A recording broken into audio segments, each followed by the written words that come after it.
My reading for the morning comes from the words of 19th century Swiss poet Henri Frédéric Emile. We often use these words for our benediction. Life is short. We don't have much time to gladden the hearts of those who walk this way with us. So be swift to love. Make haste to be kind.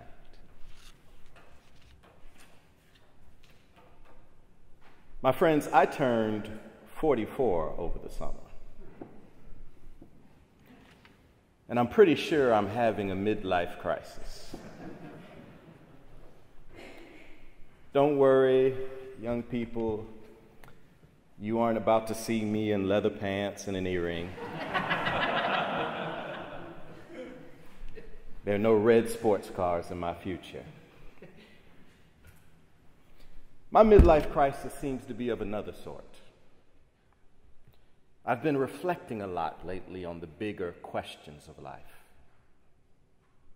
Questions that take me back exactly 25 years ago this week when I first stepped on the campus of Morehouse College. Questions you're thinking about. What are my plans? What am I supposed to do? Why am I even here? It's felt somewhat jarring to be back in this mental space decades later, asking the same questions that many students are asking of themselves today. This is particularly true based on current perceptions of my life. By most accounts, I've made it. According to pretty much every metric, I am successful. Tenure at a prestigious university, a prominent pulpit, a loving family, high-profile colleagues, friends, and congregants. Successful, achievement, prominence. Whatever noun or adjective one wants to use. If you were to ask me 25 years ago about my life now, I would say I hit the mark. But now I wonder, what have I really done? What have I accomplished? Success by whose standard? Achievement by whose measuring tape?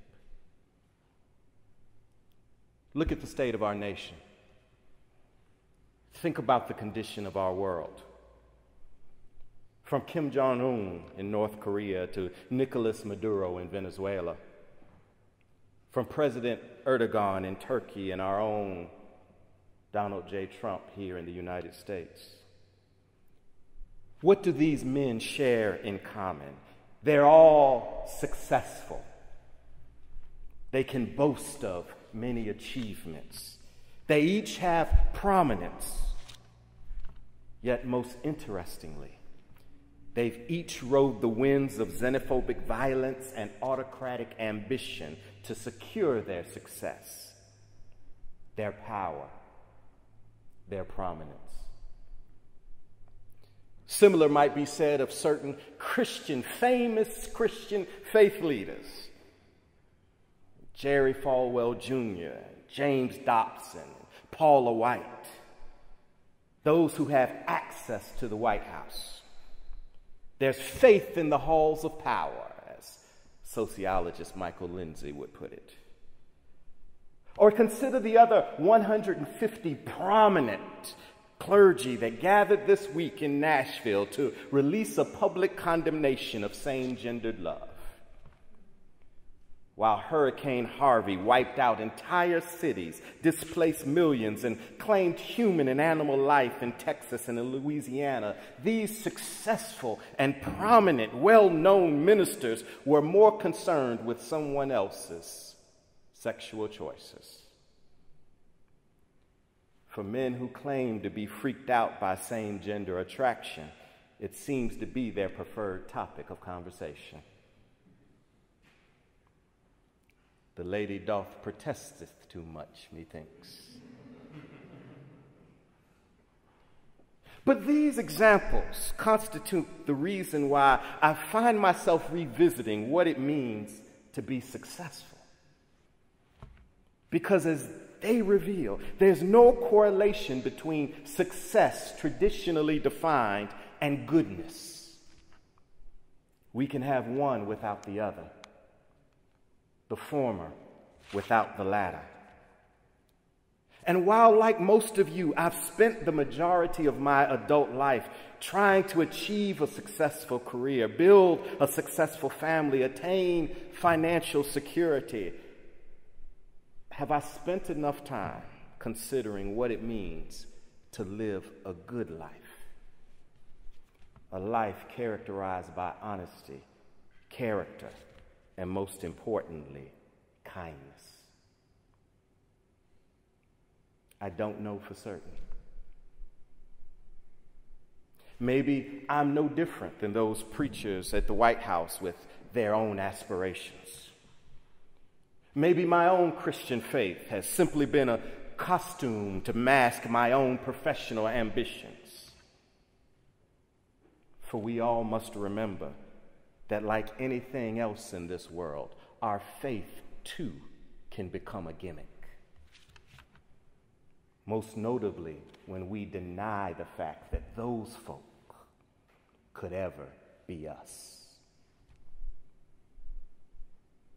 But what I do know for sure is that prominence, power, and wealth can make for an insecure existence. These are all external attributes. They're determined by others and conferred by the culture. Yet kindness, it's an internal disposition. It's a cultivated character attribute that says as much about its author as it does about its target. Kindness is when the divine presence in me recognizes the divine presence in you. Kindness causes us to see one another not as competitors, but as kin, siblings in the household of faith. And kindness helps us to have peace internally, even when circumstances are not at their best externally. Is this why we witness prominent, successful people who are in constant need of affirmation and affection? Those who have money in their pocket but are morally bankrupt? Those who have people all around them but walk alone? Their soul's diet lacks the milk of human kindness and the sustaining bread of compassion. In closing, a few years ago, I was talking to a friend of mine about raising kids. I shared how, as one who grew up playing sports, I've always viewed life as a competition. We win by outdoing someone else. We achieve by outperforming the field. I can still hear the pity that came through in her reply. Jonathan, you cannot allow your sense of value or worth to be in relation to someone else. She went on to say, I pray that my daughters will do their best to cultivate their craft and pursue their dreams because of their own passions, not because they've embraced a fickle external standard. And that's what I'm thinking about this year. This is what I invite the community here at Harvard to consider with me. How do we redefine success? How do we shift our focus from what we might achieve professionally to who we ought to become personally? How might we spend less time thinking about what we might accomplish and more time thinking about what it means to live lives that are compassionate, kind, and true? Let us pray.